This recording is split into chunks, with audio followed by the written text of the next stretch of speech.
Welcome to another video on English language, and this time we are going to deal with something very basic, absolutely fundamental, basic level, what is taught in classes 1 and 2. Why do we teach opposite of sweet is sour and not bitter? Sweet opposite could be bitter. Why we are always teaching sweet sour? We don't teach sweet bitter. We always say sweet sour. Yet, logically, the opposite of sweet could be bitter. And the motivation for making this video came from a child of a Bengali family settled in US. The child was insisting that the opposite of sweet should be bitter. Sweet opposite should be bitter. And the child had powerful arguments. The logic was unbeatable.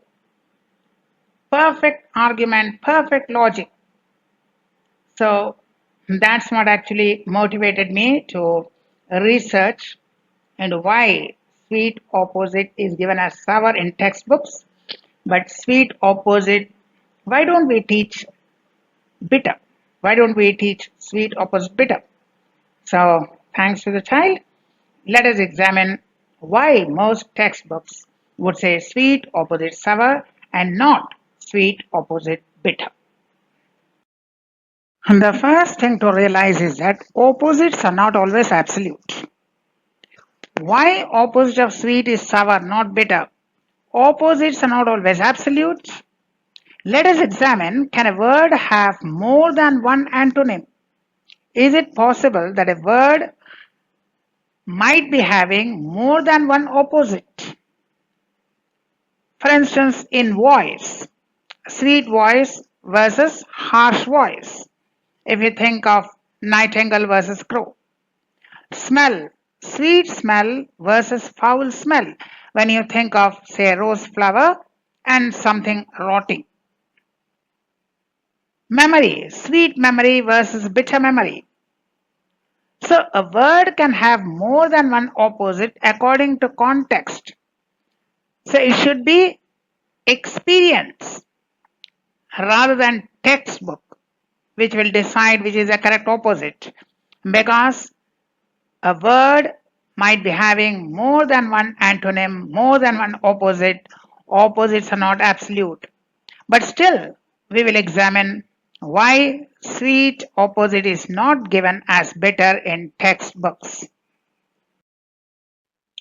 So, from experience, sweet opposite should be bitter because sweet is usually associated with something pleasant and bitter with something unpleasant.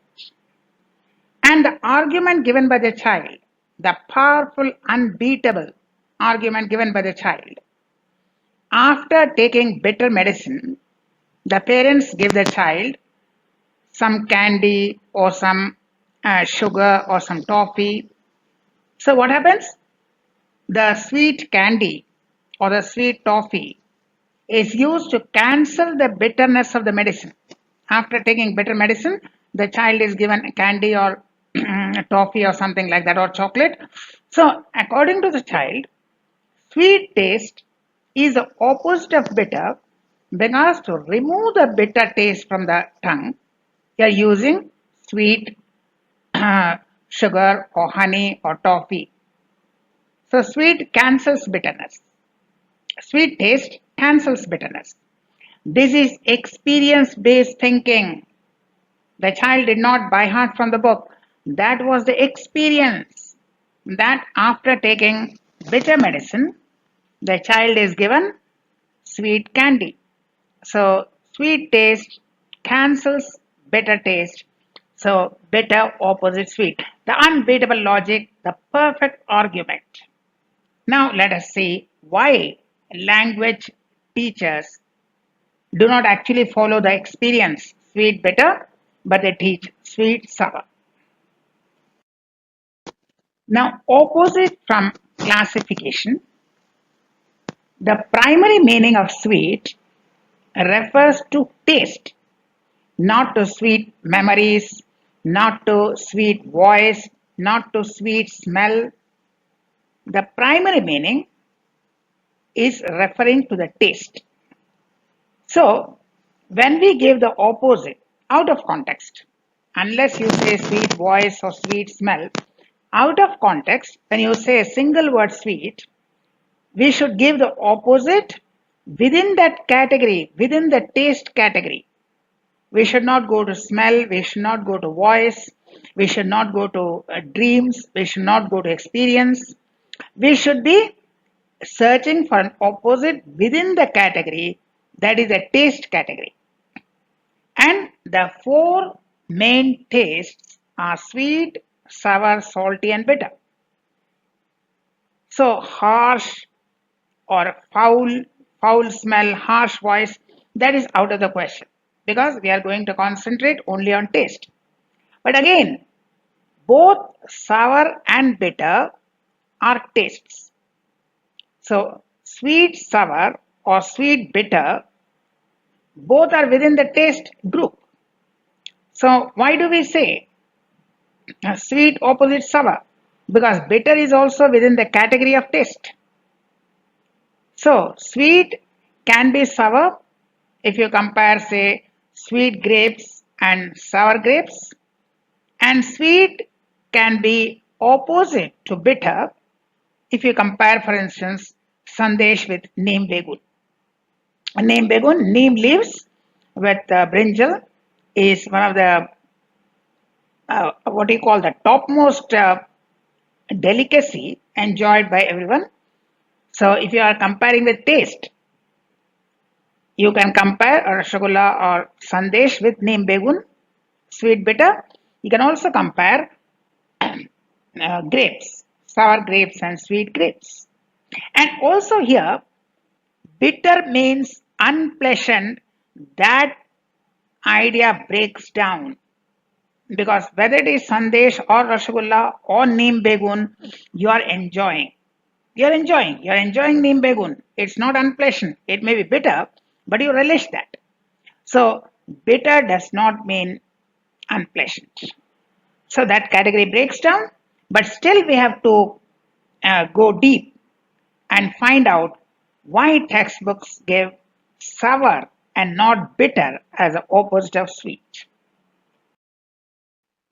So think of the language evolution. Think of human beings before they learned cooking, before they learned neem begun, when they were food gatherers and hunters. Now, when you are hunting, of course, raw meat is neither sweet nor sour nor bitter. So that part is out. Raw meat, as consumed by early humans, is neither sour nor bitter nor sweet. So that part you can forget. Now, when you come to fruit, mango, apple, orange, when you come to fruit, the classification is sweet and sour. Right? Sweet oranges, sour oranges. Sweet grapes, sour grapes. You have the story. The fox said the grapes are sour. You have raw mango, sour, and ripe mango, sweet.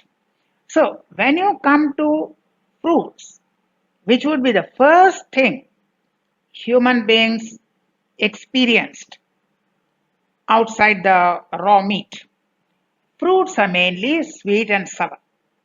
So in the language evolution, the first association of taste, sweet and sour taste, comes with the idea of fruits. Which fruits are sweet and which fruits are sour.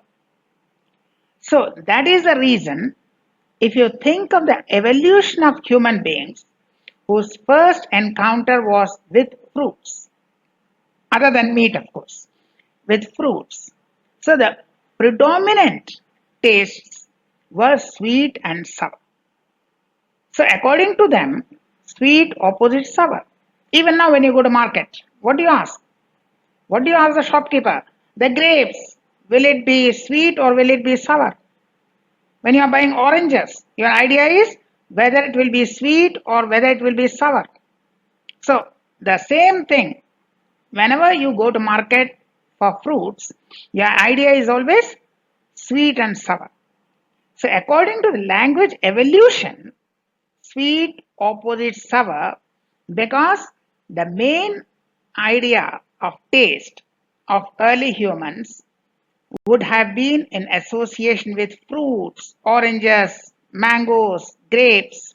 So that's how in the language evolution, sweet opposites sour and not bitter because very few fruits are bitter.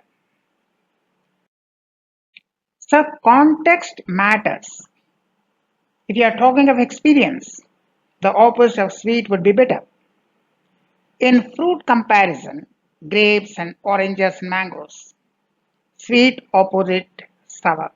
That's the early human experience and language evolution.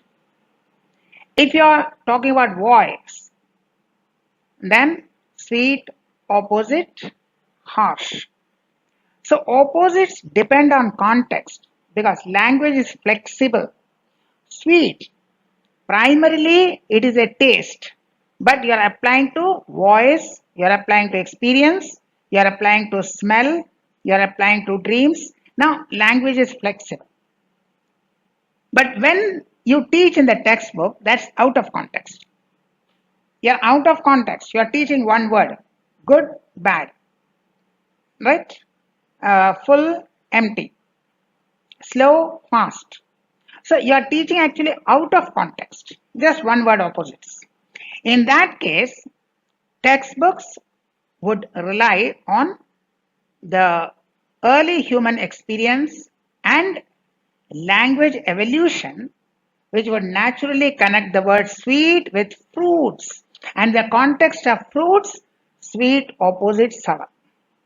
But depending on real experience, if the child says sweet opposite bitter, particularly with a powerful argument that after having bitter medicine, I take a sweet chocolate piece or a sweet toffee, such a powerful, unbeatable logic, then sweet opposite bitter is perfectly correct. 100% correct opposite sweet, opposite bitter. But in textbooks, they are doing it out of context. Random one word answer. In that case, they stick to the early language evolution, the early association of man with fruits. So they teach sweet opposite sour, although in today's world, according to the experience of the child, sweet opposite bitter should be 100% correct and acceptable. Now, what this teaches us, if you ask an older student, they would say sweet sour because they have memorized it from the textbook. And a child says sweet bitter because it's based on logic and experience. For a small child, it is logic and experience. And an older student would say sweet sour, that is what they have memorized from textbook. So real understanding is both your experience and the convention, the language convention. So do not stress on memorizing, stress on understanding. But one word as a teacher, talking with children is more worthy, more enriching than talking with adults. When you talk with children, you get a lot more ideas than when you talk with adults. Because children, they give you the raw material, not what they memorize from textbook, what everyone says. They have their own logic right from the basic experience. So the child's experience and what they say is worth more than what adults say. So we have examined why textbooks say sweet opposite sour because it is associated with fruit. It is associated with fruit, which is the earliest human association in terms of taste other than meat. So language evolution says, particularly in reference to fruit, sweet sour. But in experience, sweet bitter is perfectly acceptable and logical. So we shall come back again with more interesting videos. Till then, thank you and goodbye.